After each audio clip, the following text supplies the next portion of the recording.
నమస్తే. ఇప్పుడు మీరు చూడబోతున్న వీడియో ఖచ్చితంగా మీకు ఉపయోగపడుతుంది, నచ్చుతుంది కూడా. మరి మీకు నచ్చిన విషయం నాకు తెలియాలి అంటే ఈ వీడియోని మీరు లైక్ చేయాలి, షేర్ చేయాలి, అలాగే మన ఛానల్‌ని సబ్స్క్రైబ్ చేయాలి. మీ సపోర్ట్‌ని నాకు అందిస్తారు కదూ! ఓకే. ఇప్పుడు వీడియోని స్టార్ట్ చేద్దాం. నమస్తే. Welcome to our channel. నేను కుప్పా పద్మిని. ప్రస్తుతంతో పాటు ప్రముఖ ఆధ్యాత్మికవేత్త, వాస్తు జ్యోతిష పండితులు, రాజరాజేశ్వరి ఉపాసకులు, జ్యోతిష రత్న, జ్యోతిష ప్రపూర్ణ బిరుదాంకితులు శ్రీమతి భానుకోటేశ్వరి గారు మనతో పాటు ఉన్నారు. మాట్లాడదాం. నమస్కారం అండి. జై శ్రీరామ్. శ్రీమాత్రే నమః. శ్రీ గురుభ్యో నమః. రాశి ఫలాలు చెప్తూ ఉన్నారు. ధనుస్సు రాశి వారికి మరి కుజ భగవానుడి యొక్క గమనం చేత ఎలా ఉండబోతుందండి 45 డేస్ కూడా? ఫెబ్ 6 నుంచి మార్చ్ 15 వరకు. ధనుసు రాశి వాళ్ళు వాక్కు విషయంలో చాలా జాగ్రత్తగా ఉండాలి. ద్వితీయ స్థానంలో సంచారం జరుగుతూ ఉంది.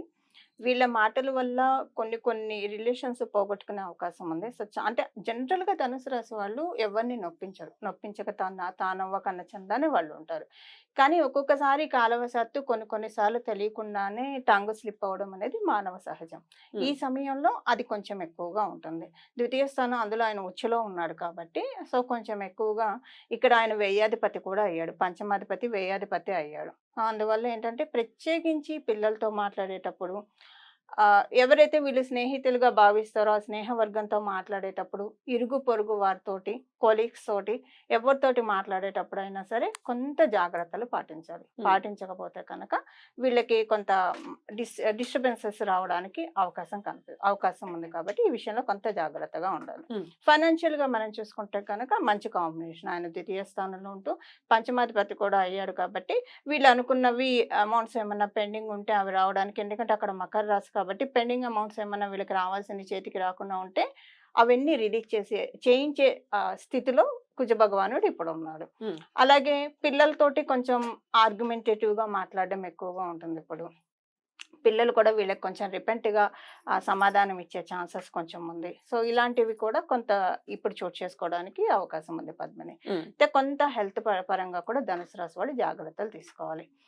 హెల్త్ పరంగా అంటే ఒకసారి ఏమన్నా జలుబు చేసి, అప్పుడు బాగా వేడి చేస్తే జలుబు చేస్తుంది. అలాంటి జలుబు ఇప్పుడు కనిపిస్తుంది వాళ్ళకి. సో జలుబు చేసి ఊపిరికి సంబంధించింది, శ్వాసకి సంబంధించింది కొంత ఇబ్బందులు రావడానికి అవకాశం ఉంది.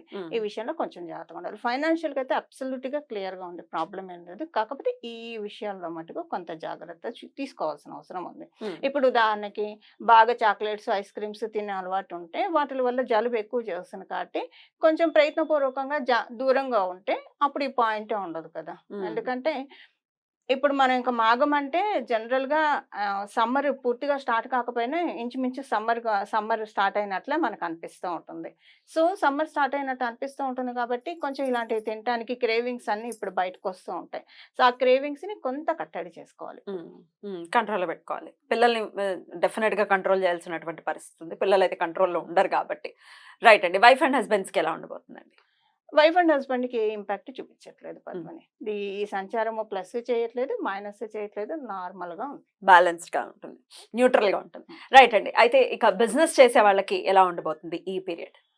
బిజినెస్ చేసే ఇప్పుడు ఫైనాన్షియల్గా బాగుంటుందని చెప్పాం కదా. సో ఫైనాన్షియల్గా బాగుంటుంది. ఇప్పుడు బిజినెస్ చేసే వాళ్ళకి పెండింగ్ అమౌంట్స్ ఎక్కువ ఉంటాయి ఉద్యోగస్తులతో కంపేర్ చేస్తే. పెండింగ్ అమౌంట్స్ అన్ని ఏమన్నా ఉంటే చూస్తూ ఉంటే రిలీజ్ అయ్యే సమయం కాబట్టి ఇండైరెక్ట్గా బిజినెస్ చేసే వాళ్ళందరికీ కూడా చాలా మంచి శుభ సమయం అనే చెప్పాలి. ఇబ్బంది అయితే లేదు. ఫైనాన్షియల్గా అయితే చాలా బాగుంది. అది వ్యాపారస్తులకే కావచ్చు, ఉద్యోగస్తులకే కావచ్చు, ఎవరికైనా కేవలంగా వీళ్ళ మాట వల్ల కొన్ని కోల్పోయే అవకాశం ఉంది. మాట విషయంలో కొంత కంట్రోల్గా ఉండాలి. మీరు బిజినెస్ చేసే వాళ్ళు కూడా డెఫినెట్ గా మాట అదే జాగ్రత్తగా అందుకే ఉంచుకోవాలి. అన్నాను. మాట వల్ల కొన్ని పోయే అవకాశం ఉంది. కొంతమందితో ట్రాన్సాక్షన్స్ హైగా ఉంటాయి. ఆ హైగా ఉన్నప్పుడు ఇప్పుడు వీళ్ళకి తెలియకుండానే ఏదన్నా ఒక మాట అన్నారు అనుకోండి, అది వాళ్ళు కట్ అయిపోయే అవకాశం ఉంది. సో మళ్ళీ అది తర్వాత వీళ్ళు జన్మజాతకం బాగుంటే మళ్ళీ రీఅసోసియేట్ అవుతారు. బట్ ఏదైనా కూడా ఒకసారి ఏదైనా రాకుండా చూసుకోవడమే ఉత్తమం కదా. సో ఆ పరంగా అందిస్తున్న చిన్న ఇది. రైట్ అండి. ఎలాంటి పరిహారాలు చేసుకోవాలి మరి? అటు హెల్త్ కూడా కొంత డిస్టర్బ్ అయ్యే పరిస్థితి ఉంది. అలాగే మాట రీత్యా కూడా మాటే అన్నీ కాబట్టి, శత్రుత్వాన్ని తీసుకొచ్చిన మాటే తీసుకొస్తుంది కాబట్టి ఎట్లాంటి పరిహారాలు చేసుకోవాలండి? వీలైనంత వరకు ఎక్కువగా మెడిటేషన్లో ఉంటే మంచిది పద్మిని. ఎక్కువగా మెడిటేషన్లో ఉండడం వల్ల వీళ్ళ రెస్పిరేషన్ని వీళ్ళు కొంచెం కంట్రోల్లో పెట్టుకోవాలి. ఎందుకంటే జలుబుకి సంబంధించిన దోషాలు, జలదోషాలు ఇవన్నీ కూడా కొంచెం స్లైట్గా అప్లికేబుల్ అవుతూ ఉన్నాయి కాబట్టి ఎక్కువగా ప్రాణాయామం చేస్తూ ఆక్సిజన్ ని బాడీలో ఎక్కువగా రిటైన్ చేస్తూ ఉండాలి. అది వాటర్ హీట్ చేసి ఆవిరి పట్టుకుంటారా, లేదంటే జనరల్ గా ఒక మంచి ప్రకృతి మధ్య అంటే బాగా చెట్లు ఉన్న చోట కూర్చొని ప్రాణాయామం చేస్తారా? ఇది ప్రాణాయామం బాగా చేసి బాడీలో ఆక్సిజన్ లెవెల్ మెయింటైన్ చేస్తే కనుక దీనికి ఇక్కడ ప్రాక్టికల్ రెమెడీనే అప్లికేబిలిటీ పద్మిని. ఉమ్. కాకపోతే ఇష్టదైవాన్ని నామస్మరణ చేయడం రుచిక మహా పురుష యోగం వీళ్ళకి వర్తించదా? వర్తిస్తుందండి. ఉమ్. వర్తిస్తుంది. కాకపోతే ద్వితీయ స్థానం అనేది పూర్తిగా హైలైటెడ్ గా ఉండదు. అయితే మనం ఇప్పుడు రుచిక మహాపురుష యోగం అనేది మేషరాశి నుంచి కాబట్టి సహజ కాల పురుషుడి కుండలి నుంచి కాబట్టి అందరికీ వర్తిస్తుందని చెప్పాను. ఎంత వర్తించినా కూడా అందరికీ ఈ యోగము పూర్తిగా ప్లస్ చేయదు. అంటే వాళ్ళు ఆ కాంబినేషన్స్ ని బట్టి ఉంటుంది. ఇక్కడ ఏంటంటే ఇప్పుడు ఆయన ఏం చేస్తాడంటే ఉన్నది మకర రాశిలో కాబట్టి కొంచెం హైపర్ గా మాట్లాడే ఛాన్సెస్ ఇస్తాడు. సో ఇక్కడ ఎలాగైనా గురుబలం వీళ్ళకు ఉంది కాబట్టి కొంత ఎక్కువగా ఎగ్జాలరేట్ అవ్వకుండా ఉంటుంది కానీ బట్ ఏదైనా రుచిక మహాపురుష యోగం ఉన్నా కూడా ఈ పాయింట్స్ ఉన్నాయి. ప్రాణాయామం చెప్పి ఉన్నారు మీరు, కానీ దైవారాధన ఏది చేసుకోవాల్సి ఉంటుందండి ఈ 45 days? ఇష్టదేవత ఆరాధన. వీళ్ళకి ఏ దైవం అంటే ఇష్టమో ఇప్పుడు ఆయన జిహ్వాగ్రంలో ఉన్నారు. వీళ్ళకి ద్వితీయ స్థానం అంటే రకరకాలు ఉంటాయి. అందులో ఒకటి జిహ్వాగ్రం. జిహ్వాగ్రంలో ఉండడం వల్ల ఎక్కువగా భగవన్ నామ సంకీర్తన చేయాలి. శ్రీరామ జయ రామ జయ జయ రామ, శ్రీకృష్ణ జయ కృష్ణ జయ జయ కృష్ణ, హరే రామకృష్ణ అంటారా, లేదా నమ శివాయ అంటారా, శ్రీమాత్రే నమః అంటారా, ఏ నామం అయినా సరే నామాన్ని ఎక్కువగా పట్టుకోవాలి. సబ్జెక్ట్ గురించి మాట్లాడుకుంటే ఒక్కొక్క గ్రహం ఒక్కొక్క గ్రహంతో మైత్రి అనేది ఉంటుంది.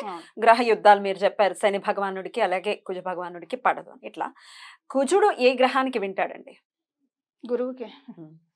గురువుకేనండి. గురు గ్రహానికి వింటాడు. సో వీళ్ళు గురు రాశి వాళ్ళు కాబట్టి కొంత వీళ్ళని అంత ఇబ్బంది పెట్టేటటువంటి పరిస్థితి ఉంటుందంటారా? ఉంటుంది పద్మిని. ద్వితీయ స్థానం కదా. ఇప్పుడు ఇన్ జనరల్ గా నేను అడుగుతున్నాను. జనరల్ గా గురు రాశి వాళ్ళు కదా వీళ్ళందరూ, ధనుసు రాశి. అది ఇప్పుడు ఒక గ్రహాన్ని పట్టుకుని ఈ పాయింట్స్ వస్తాయని ఎదుమిత్తంగా చెప్పడానికి ఉండదు పద్మిని. కాకపోతే కొన్ని పాయింట్స్ అయితే అప్లికేబిలిటీ కూడా చాలా పీస్ఫుల్ గా ధనుసు రాశి వారికి వెళ్ళాలని మనస్ఫూర్తిగా కోరుకుంటూ ఇక నెక్స్ట్ ఎపిసోడ్ లో మకర రాశి గురించి మాట్లాడుకుందాం. థ్యాంక్ యూ సో మచ్ అండి. నమస్తే. మంగళం. నమో భగవతే వాసుదేవాయ.